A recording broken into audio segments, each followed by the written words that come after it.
नए संसद भवन पर यह राजनीति फिजूल खर्ची के मुद्दे से शुरू हुई थी। पहले कहा कि इसकी जरूरत ही नहीं है, फिजूल खर्ची हो रही है। इसके बाद विपक्ष इसे प्रधानमंत्री मोदी का पर्सनल महल बताने लगा।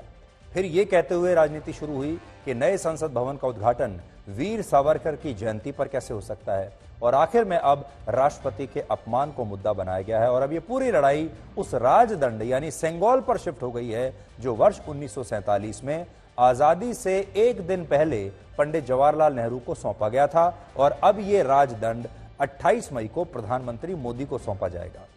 अब कांग्रेस ने यह दावा किया है कि भारत सरकार इस राजदंड को लेकर झूठ बोल रही है और यह बात पूरी तरह से गलत है कि यह राजदंड सत्ता हस्तांतरण का प्रतीक होता है। और इसे तब तमिलनाडु के विद्वानों और पुजारियों ने इस मकसद से इस राजदंड को तत्कालीन प्रधानमंत्री जवाहरलाल नेहरू को सौंपा था। लेकिन आज जो है लोग अब कांग्रेस पार्टी उसका भी विरोध करने लगी है। तो तस्वीर आप देखिए, पुरानी मैं आपको बड़ी स्क्रीन पर दिखाता हूं। 1947 में क्या हुआ था।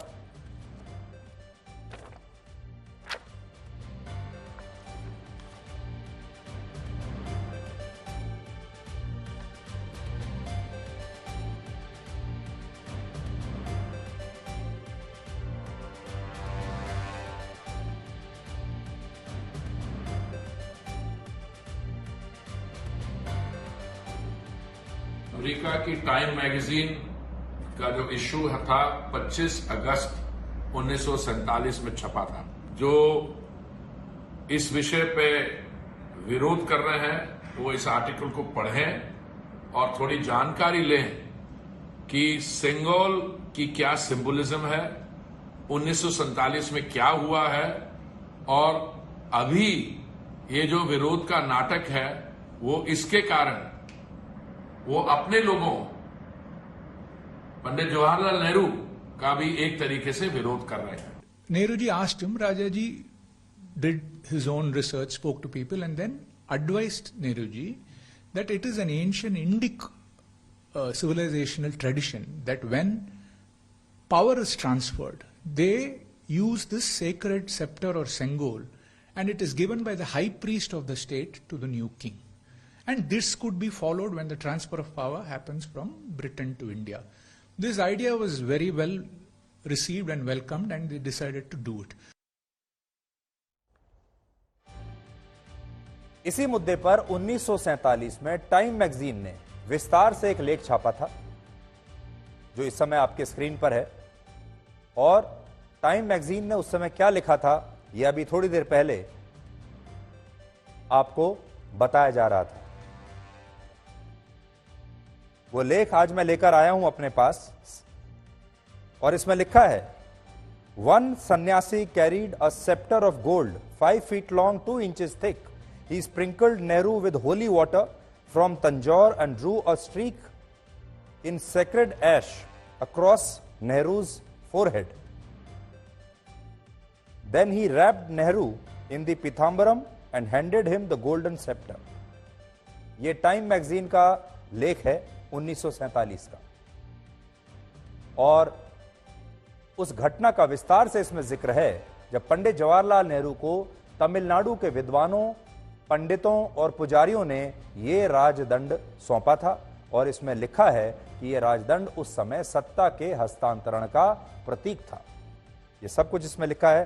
यहां तक कि इसमें यह भी लिखा है कि he also gave Nehru some cooked rice which had been offered that very morning to the dancing god Nataraj in South India and then flown by plane to Delhi.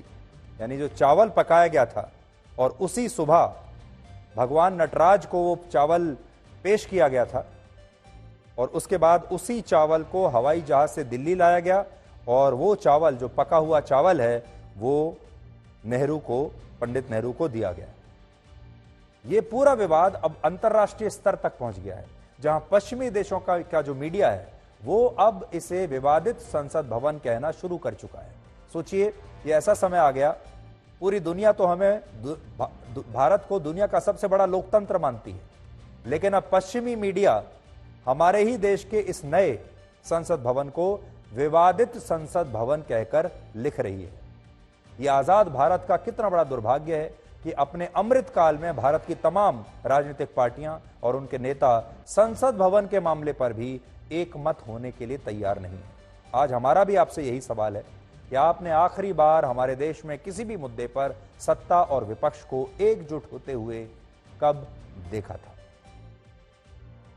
मैं यही आग्रह करूंगा कि जिन दलों ने समारोह के बहिष्कार का निर्णय लिया है वे अपने फैसले पर राजनीतिक लाभ हानि से परे जाकर वह पुनर्विचार करें और इस समारोह में भाग लेकर ऐतिहासिक क्षण के वह साक्षी बने। मुझे तो लगता है कि जो उद्घाटन जो हो रहा है होगा, ये लोकतंत्र का एक उत्सव है और हमें उस स्पिरिट में लेना चाहिए। पार्लियामेंट का इनॉग्रेशन है, नई पार्लियामेंट की बिल्डिंग का इनॉग्रेशन है, तो जो हम पूछते कहाँ गए वो लोग? अब अटल जी नहीं है, इंदिरा जी नहीं है, बड़े बड़े नेता नहीं है, अब बचे हैं अडवाणी जी।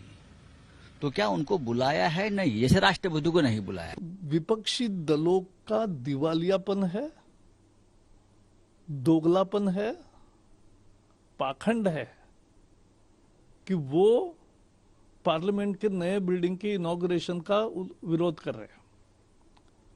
पहले तो 3 कमेटियों ने रिपोर्ट दी थी कि पार्लियामेंट की नई बिल्डिंग बनाने की सख्त जरूरत है, उन्होंने किया नहीं। अब मोदी जी ने किया, सबको बुलाया। अब वो कह रहे हैं कि महिला आदिवासी राष्ट्रपति का अपमान हो रहा है। पहली बार ऐसा हो रहा है, हमको लगता है कि प्रधानमंत्री जी स्वयं अपनी क्यों कहा जाए कि वाहवाही लेने के लिए उसका शिलान्यास भी करते हैं, उसका उद्घाटन भी करते हैं और राष्ट्रपति को आमंत्रित तक नहीं करते। तो ये तो बिल्कुल सरासर राष्ट्रपति का अपमान है।